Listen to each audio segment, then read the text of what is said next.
Tuloy ng pinutol ng Philippine Coast Guard ang floating barrier na nilagay ng China sa Panatag Shoal. Ayon sa isang mambabatas, isa itong food blockade na may tuturing na crime against humanity.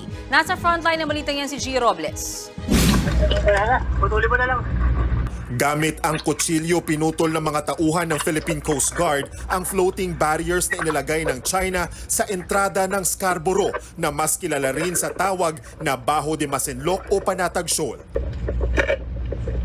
Ayon sa PCG, ang ginawa nilang pagputol sa barrier ay alinsunod sa utos ng Malacanang at ni Secretary Eduardo Año ng National Task Force for the West Philippine Sea. Nakaangkla rin daw sa international law ang ginawa ng Philippine Coast Guard.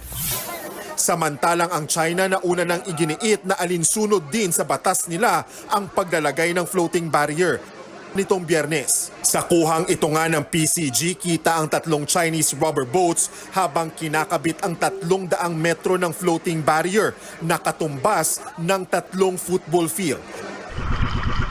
Matatagpuan yan sa nag-iisang lagusan, papasok at palabas ng Scarborough. Sa litratong ito makikita ang lawak na sakop ng floating barrier. Sa parehong araw, isang barko ng Chinese Coast Guard ang humarang sa barko ng BFAR. Gumamit pa ng malaking LED sign ang barko para balaan ang mga foreign vessel. Ang nakalagay, teritoryo raw nila ang lugar at walang permisong pumasok ang barko ng Pilipinas. Ayon sa PCG, mapanganib ang kinabit na floating barrier dahil pwedeng sumabit at masira ang mga maliliit na bangka.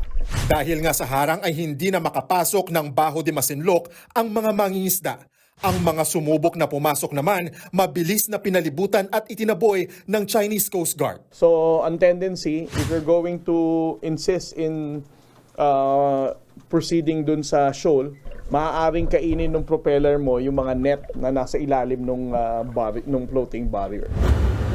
Bukod sa kaligtasan ng mga mangingisda, banta rin daw sa kabuhayan at food security ng Pilipinas ang floating barrier, lalo tunet-tonelad ang isda ang nahuhuli sa paligid ng Scarborough. Ayon kay House Deputy Speaker Ralph Recto, dapat tawagin ang pansin ng China sa ginagawa nilang food blockade sa West Philippine Sea na maituturing anyang crime against humanity. Sa dami ng ebidensya laban sa China, hindi na raw nila ito pwedeng ikaila sa international community. Kaya si Senate President Mig Zubiri umapila sa PCG na alisin na ang floating barrier. Ayon kay National Security Council Deputy General Jonathan Malaya, may karapatan ang Pilipinas na tanggalin ito. Gusto ko lang i-emphasize na ito pong Bajo de Masinloc ay napakalapit sa Zambales, no? Ito pong lugar na ito ay within the 200 nautical miles exclusive economic zone ng ating bansa. Bilang parte ng ating EEZ, tayo po ay may karapatan dyan. So ibig pong sabihin, kung ang tanong po ay may karapatan ba tayong tanggalin yung nilagay na barrier, meron po. Naniniwala naman ang maritime expert na si Jay Batong Bakal na kaya inilagay ang floating barrier ay para pagtakpan ng China ang pinsalang iniwan ng ginagawang paghakot sa mga lamang dagat. Kung si DOJ Secretary Boying Rimulyan tatanungin, malinaw na may paglabag ang China. Well, if it's within our economic zone, exclusive economic zone, then we will just declare it to be such and that it's a violation of our right to exclusive economic zone, and we can remove the same. It will be a civilian undertaking under the Coast Guard.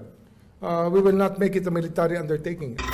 Nagbabalita mula sa Frontline, Gio Robles, News 5. Mga kapatid, Lucy Cruz Valdez po, maging maalam at may pakialam sa mga napapanahong balita sa bansa. Tumutok at mag-subscribe sa News 5 social media pages.